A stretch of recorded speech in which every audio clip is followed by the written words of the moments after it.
Provence-Alpes-Côte d'Azur.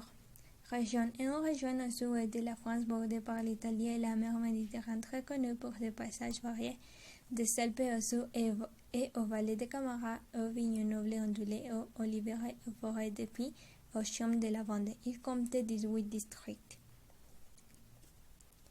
Le fort Saint-Nicolas, c'est le fort sur la gauche en face du Vieux-Port. Le fort Saint-Nicolas est un bâtiment militaire utilisé non pas tant pour protéger la ville d'invasion, mais surtout pour se protéger des Marseillais et de leur esprit indépendant et rebelle. Il faut face au fort Saint-Jean, situé de l'autre côté du Vieux-Port. Il est témoin de l'histoire de Marseille. Fort Saint-Jean, c'est le fort de droite devant le Vieux-Port. Il fait partie intégrante d'un complexe militaire inséparable de l'histoire de Marseille. Au XIIe siècle, lors des croisades, le fort Saint-Jean fut utilisé comme point de départ pour l'arrivée des troupes intersantes. Il est devant Fort Saint-Nicolas. Le commandant est composé d'une chapelle, d'une église, d'un hôpital et d'un palace du commandant. Les musées.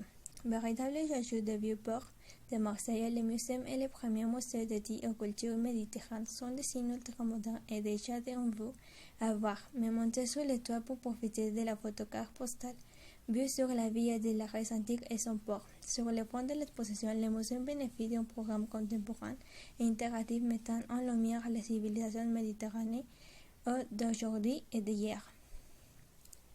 La nourriture. La soca, qui est l'un des plats les plus savoureux et multiculturels de la région, est l'équivalent des crêpes bretonnes et les parisiennes.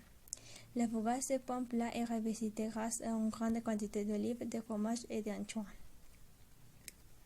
Un aspect précieux, c'est la fête du citron, située dans la cité de Citron. La fête du citron est une célébration visuelle, ce festival qui se tient de mi-février à début mars, exposé de centaines de milliers de citrons, d'oranges et autres arômes assemblés en chair et en sculptures incroyables dont les thèmes changent chaque année.